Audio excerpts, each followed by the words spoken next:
Welcome back, everyone. In this video, we're going to finish looking at Chapter 11 of the ebook by discussing hydrogen bonding. We're going to learn about how to recognize hydrogen bonding, as well as talk about intermolecular forces in general and identifying and prioritizing one intermolecular force over the other and identifying them in molecules. In the last video, we encountered a dilemma, if you will.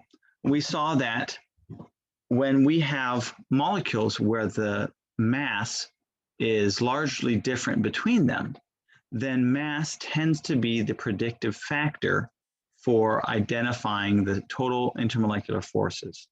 Or in other words, when molecules are largely different in their mass, then mass tends to be the best predictor for intermolecular forces.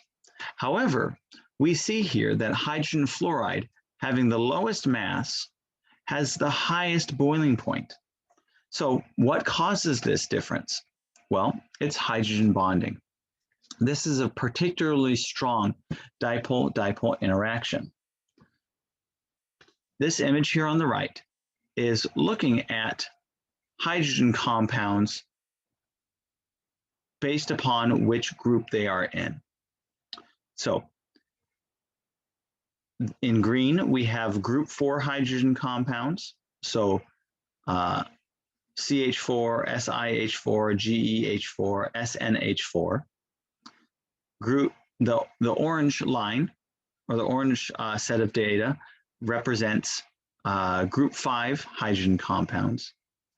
The purple is group 6 hydrogen compounds, and then the blue is group 7 hydrogen compounds. And what we notice is that for the group 4 compounds, that there is a roughly linear increase in boiling point with the molecular mass. So we see that, as what we saw before, high differences in molar mass lead to the differences in the boiling points. However, groups 5, 6, and 7 have a very high boiling point for one of the groups within them. And the reason for this is because they exhibit hydrogen bonding. Hydrogen bonds are like dipole-dipole interactions. You have to have two different polar molecules, but they have a directional component. Because in hydrogen bonding, we have an alignment, a perfect alignment between the electrons on one molecule with the hydrogen of another molecule, and that hydrogen bond, or that the bond between the covalently bound hydrogen, and in this case oxygen, is very polar. This leads to a very strong, very directional dipole-dipole interaction, and we call it a hydrogen bond. We talk about having hydrogen bond acceptors and donors. The acceptor is the molecule that has the lone pair of electrons that are interacting with the hydrogen, and the donor is the molecule that has the hydrogen interacting with the electrons. And again, notice that we have, it's a 100-degree bond angle between, in this case, the oxygen, hydrogen, and then oxygen. Hydrogen bonds, again, are forming between a lone pair on one molecule, and that lone pair must be on an oxygen, nitrogen, or fluorine atom. The electrons on the hydrogen bond acceptor are interacting with the partially positive hydrogen atom, which itself has a covalent bond to either an oxygen, nitrogen, or fluorine. So what we have here dashed is what we call the hydrogen bond. Hydrogen bonding plays an essential function within biological systems. So for example, the base pairs of DNA are paired up through hydrogen bonding. Adenine and thymine interact with each other because of the sites with which they can hydrogen bond. And guanine and cytosine are able to interact with each other through their 3 sites of hydrogen bonding. It is the hydrogen bonding sites that make these base pairs specific. Because of the shape of these molecules and the number of hydrogen bonds they're able to do, we cannot get base pairing between guanine and thymine, or guanine and adenine, or between cytosine and thymine, or cytosine and adenine. It simply would not work. So again, hydrogen bonds lead to the specificity of DNA base pairing. Now, if we go back and revisit the earlier problem where we talked about calcium chloride interacting with methanol, we discussed that we essentially have, because we have ions and polar molecules, and because dispersion forces are present in every type of substance, that we have ion-ion interactions, ion-dipole interactions, dipole-induced dipole, ion-induced dipole, dipole-dipole, and induced dipole-induced dipole. The last interaction is hydrogen bonding. Again, this is a dipole-dipole type of an interaction, so that's why I have it labeled here as such, and it's directional. And it only occurs when you have a covalent bond between hydrogen and then either oxygen, nitrogen, or fluorine, and an adjacent oxygen, nitrogen, or fluorine interacting with its lone pair of electrons. All right, so let's do a practice problem. Which molecule, shown there, could form a hydrogen bond with another identical molecule? So you want to evaluate each of these 5 molecules and say, if you had 2 of each, could they interact with each other through hydrogen bonding? Pause the video and try this on your own. Welcome back. So how do we think about this? Well, in order to form a hydrogen bond, we need both a hydrogen bond acceptor, and that's going to be a partially negative oxygen, nitrogen, or fluorine with a lone pair. And we also need a hydrogen bond donor.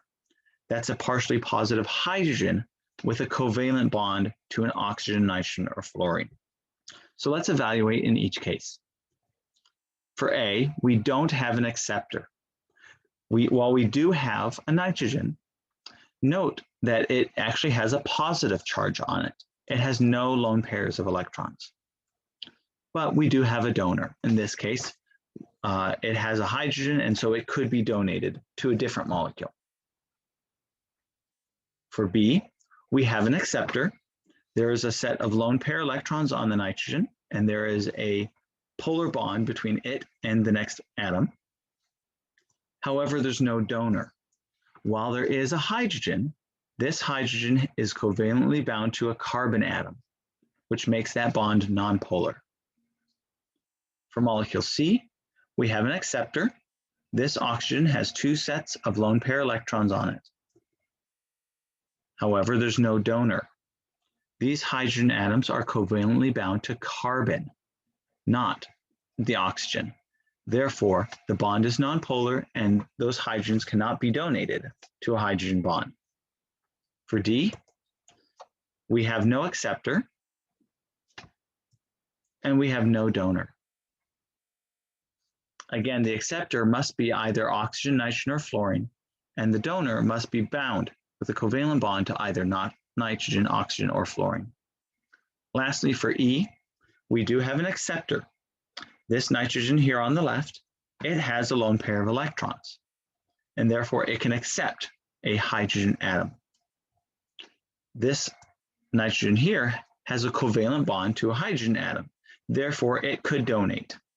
So E is the only one that has both an acceptor and a donor. Let's now talk about all of the different intermolecular forces.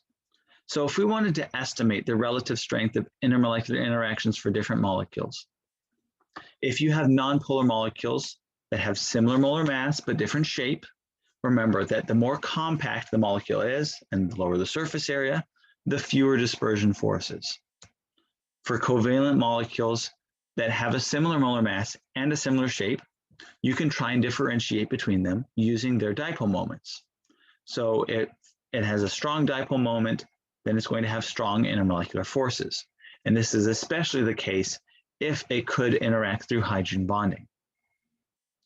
For covalent molecules that differ substantially within their molar masses, then we can usually base it just on the molar mass. the heavier the molecule is, the more dispersion forces. And then if you are given data involving melting points or boiling points, then you can simply use those to determine the total intermolecular force strength. If you have to evaluate between different types of intermolecular forces within different molecules, typically speaking, hydrogen bonding intermolecular forces are going to be the most important that you'll deal with. After you've established whether or not a molecule can interact through hydrogen bonding, then you will account for the molecular weight. And this is typically the case if you have molar masses that are about 10 AMU or 10 grams per mole different from each other. Then evaluate for the polarity of the molecules and then shape and surface area.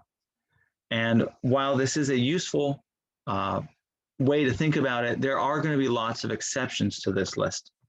We're going to focus mostly on ones that follow this particular trend. So let's try a practice problem here. Put the following molecules in order of increasing intermolecular forces. Pause the video and evaluate this for yourself. Welcome back. So in order to determine their ranking for intermolecular forces, we need to identify what types of intermolecular forces are present, as well as compare the various other factors. We also know we have information about the dipole moment and the melting points. So let's say that we wanted to rank these simply in terms of their molar mass. That would be evaluating them based on the dispersion forces. If we were to do so, we would say that the water has the lowest molar mass, therefore the least intermolecular forces, then sodium chloride, then our fourth compound, and then the second compound. However, if we rank them based on their polarity, then we have a different ranking.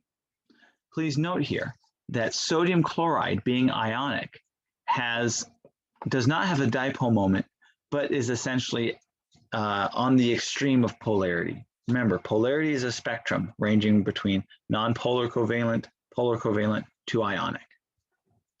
All right, so which of these trends do we use? It turns out we don't use either of them.